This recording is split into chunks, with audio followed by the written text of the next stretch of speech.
pillar of cloud went from before them and stood behind them. So it came between the camp of the Egyptians and the camp of Israel.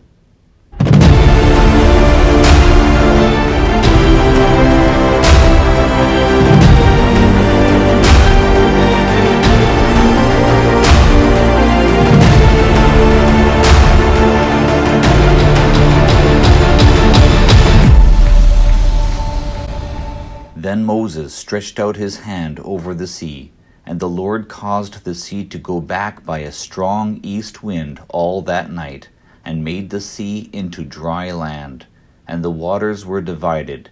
So the children of Israel went into the midst of the sea.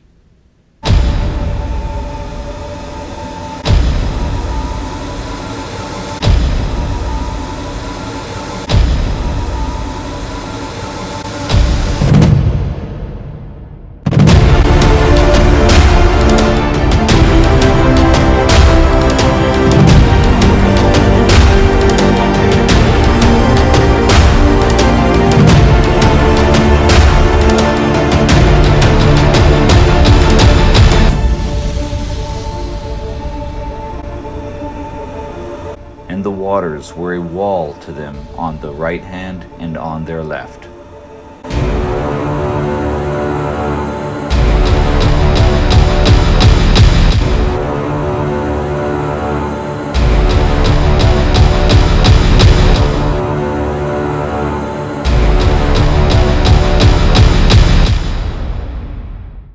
And the Egyptians pursued and went after them into the midst of the sea.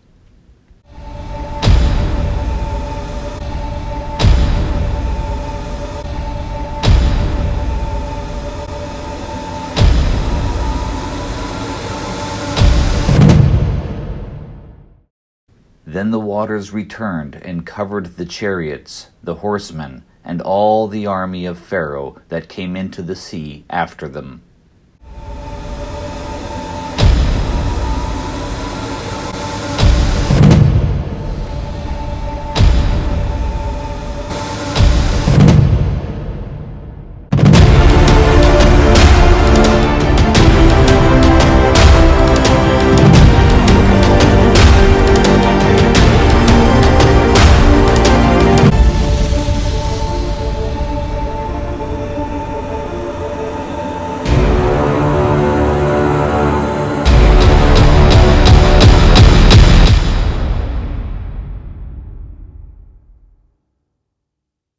This spectacular sequence would forever be remembered by future generations, and we should expect to have some kind of evidence that recorded this historic crossing. Found inside the Ismailia Regional Museum in Ismailia, Egypt, is an ancient granite monument called the El Arish inscription. Written from Egypt's point of view, it mentions Moses as the Prince of the Desert, and the Israelites, God's people, and the evil ones. And then the inscription corroborates the miracle of the parting of the sea. The wording can be read by anyone. 3 waves and 2 knives, meaning the parted sea.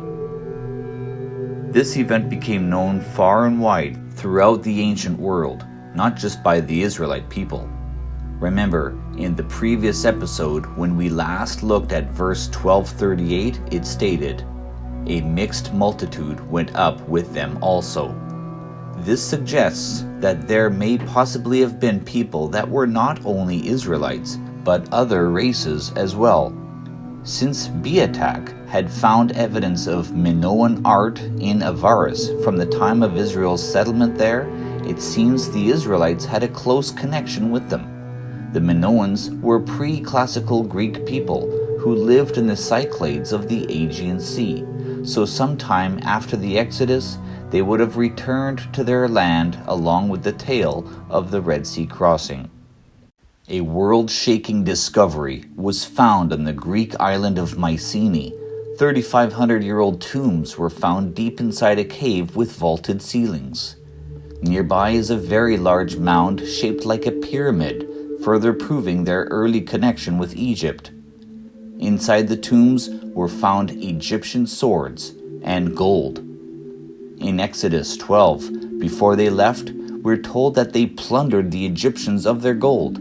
It is quite possible that these swords were taken from that point of time as well, which is alluded to in Exodus 13:18. And the people of Israel went out of the land of Egypt, equipped for battle. This will become necessary soon after the crossing when they go to battle with the Amalekites. Found on these graves are what's called the grave stelae of Mycenae. The meaning of these gravestones have never been deciphered until now. Secular scholars theorized its depictions to be of a hunt or possibly a battle, but it did not make any sense for it to be either one. While considering the right dating of the stones and the people who made them, we can allow the stelae to speak for themselves. Now, at the National Archaeological Museum in Athens, Greece, 3 stelae were found that together tell the story frame by frame like a movie. The first depicts walls of water above and below. In between is an armed charioteer and horses pursuing a man with a staff.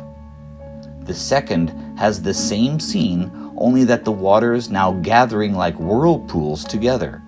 Now the man with the staff is no longer running, but turned around facing the charioteer, and this time standing on higher ground than the horses and chariot. The third and final frame, which is found in a different museum and hidden away, was cut away in the center, but its depiction is still very clear. The chariot has now overturned. The horses are upended, and the water is moving in. Therefore, if we take all 3 of these frames and place them together and pull those elements out into a 3-dimensional composition, we can see it all come to life and watch it unfold.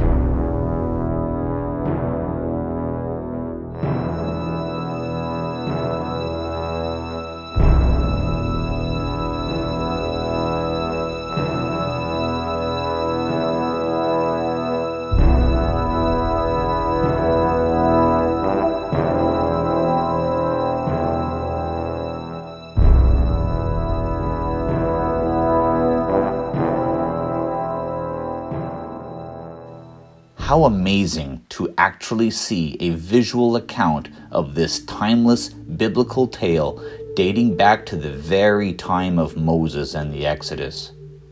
And there is still more to come.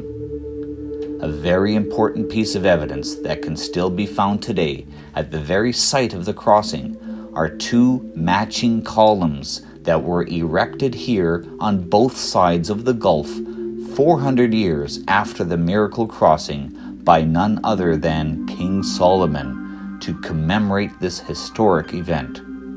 Found in the late 1970s by researcher Ron Wyatt, the first of the red granite pillars was found fallen and half sunk under the water here on the Egyptian side. It's 15 feet tall and all inscriptions were completely worn off. However, the corresponding pillar on the Arabian side, found by Wyatt just a short time later, was able to be read. And this is what they found. Yahweh, Pharaoh, Mizraim or Egypt, Moses, death, water, Solomon, Edom. The Saudi pillar has been removed by the Saudis and never seen again. But the one on the Nuweiba side was erected onto its foundation again and can be visited today. Isaiah 19:19 states, "In that day there will be an altar to the Lord in the midst of the land of Egypt, and a pillar to the Lord at its border." These columns were likely transported from Eloth to Nuweiba by ship.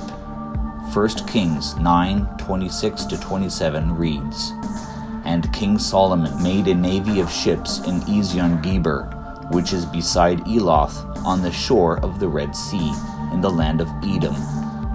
And Hiram sent in the navy his servants, shipmen that had knowledge of the sea, with the servants of Solomon. Most importantly, this passage also affirms that the Gulf of Aqaba is the body of water that the Israelites crossed. In Hebrew, the word for Red Sea used here is Yam Suf, the same name used in Exodus 15 for the crossing. One major question we need to solve is, how deep is the sea at this location? The depth of the Gulf ranges from roughly 1,000 to 1,800 meters deep.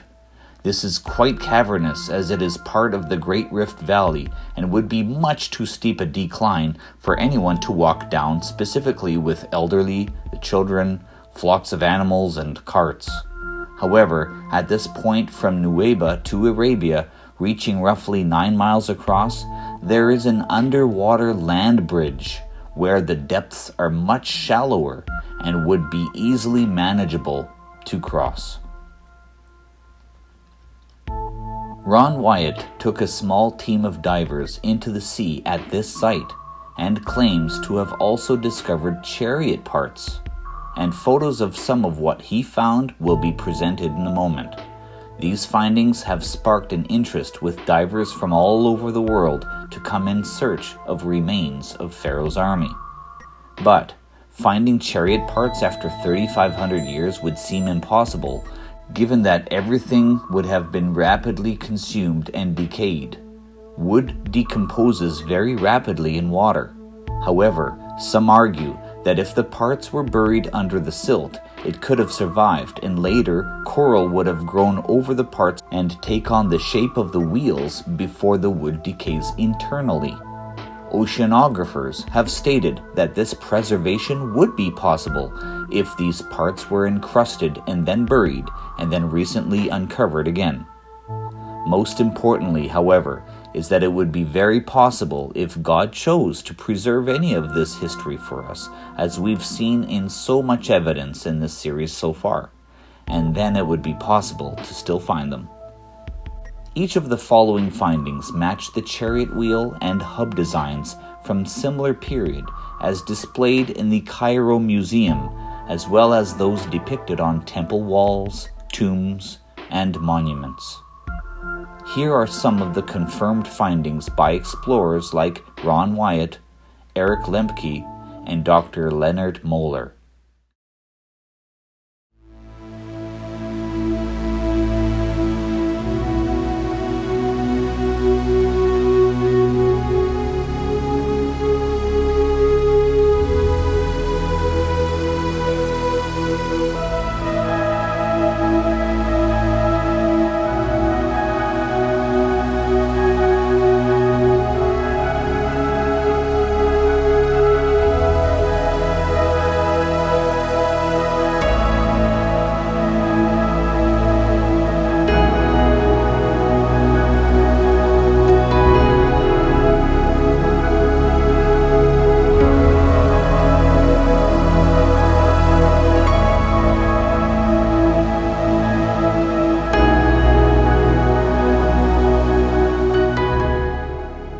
Metal detectors scanning many of these coral anomalies consistently read circular patterns of 4 and 6-spoked wheels. Exodus 14:6-7 tells us, "And he made ready his chariot, and took his people with him. And they took 600 chariots, and all the chariots of Egypt, and captains over every one of them." Josephus mentions the same number of these chariots, and also adds that there were 50,000 horsemen and 200,000 infantry soldiers. Being that the entirety of the army was destroyed by the returning sea, we can conclude that there would be a fair distribution of chariot parts spanning this 9-mile crossing along with the bodies of soldiers. But can there be skeletal remains after 3,500 years? We wouldn't expect so. However, the Wyatt team discovered a number of human bones and, albeit illegally, brought up at least a few samples that we know of. The skeletal parts collected represent humans and horses, encrusted by dead coral, and have been dated to be over 3,000 years old. One of which, seen here, was identified to be a petrified femur from an adult. It matches precisely with a modern femur. This one has been brought in by Leonard Moeller from the Wyatt finding and examined by a university laboratory in Sweden. Join me next time in part 3 of the Exodus, where we reach the land of Midian and the plethora of evidence on their approach to the rock of Horeb and Mount Sinai. Here on Evidence Uncovered.